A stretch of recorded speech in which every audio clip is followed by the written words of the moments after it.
Times Higher Education world universities ranking 2023 जारी कर दी गई है। रैंकिंग के अनुसार ऑक्सफोर्ड विश्वविद्यालय यूके दुनिया का शीर्ष विश्वविद्यालय है।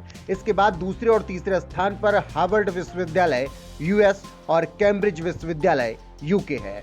ऑक्सफोर्ड विश्वविद्यालय लगातार 7वीं बार रैंकिंग की सूची में पहले स्थान पर है। 104 देशों और क्षेत्रों के 1799 विश्वविद्यालयों का मूल्यांकन 13 सावधानीपूर्वक आशांकित संकेतकों के आधार पर किया गया था। ये प्रदर्शन संकेतक शिक्षण, अनुसंधान, ज्ञान हस्तांतरण और अंतर्राष्ट्रीय दृष्टिकोण समेत 4 क्षेत्रों में एक संस्थान के प्रदर्शन को मापते हैं।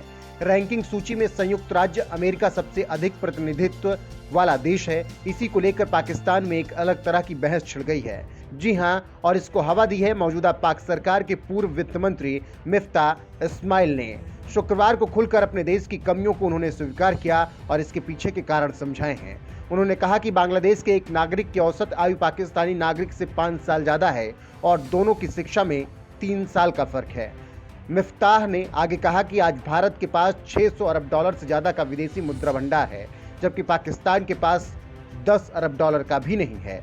आज पूरी दुनिया में भारत का सम्मान किया जाता है क्योंकि 1990 तक हम भारत से आगे थे, लेकिन आज भारत सिर्फ आईटी में 150 अरब डॉलर का निर्यात कर रहा है।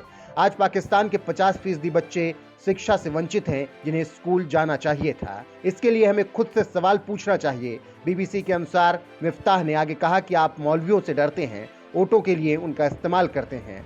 उन्होंने कहा कि चाहे सेना हो या राजनीतिक शासन, जनसंख्या मुद्दे पर किसी ने कुछ नहीं किया। आखिर जनसंख्या के मुद्दे को कौन सुलझाएगा? मिफ्ताह ने कहा कि हमारे देश में सिर्फ 1% लोगों को ही शिक्षा मिलती है। यहाँ ड्राइवर का बेटा सिर्फ ड्राइवर ही बनता है। गूगल, ट्विटर, माइक्रोसॉफ्ट जैसी तमाम कंपनियों के सीईओ भारत के हैं। जिस समय यहाँ सरकारें बदल रही थी, भारत में नेहरू आईआईटी बनवा रहे थे। ये तो आप जानते हैं कि पाकिस्तान इस वक्त विनाशकारी बाढ़ को झेल रहा है। खाने पीने की चीजों के दाम आसमान पर पहुंच चुके हैं। इस बीच भारत से व्यापारिक संबंध बहाल करने की मांग उठ रही है। मिफ्ताह इस्माइल ने कहा कि हमें भारत से टमाटर और प्याज लेना चाहिए, लेकिन हमें यह नहीं सोचना चाहिए कि अगर हम उनसे व्यापार नहीं करेंगे तो वो कश्मीर हमें दे देंगे।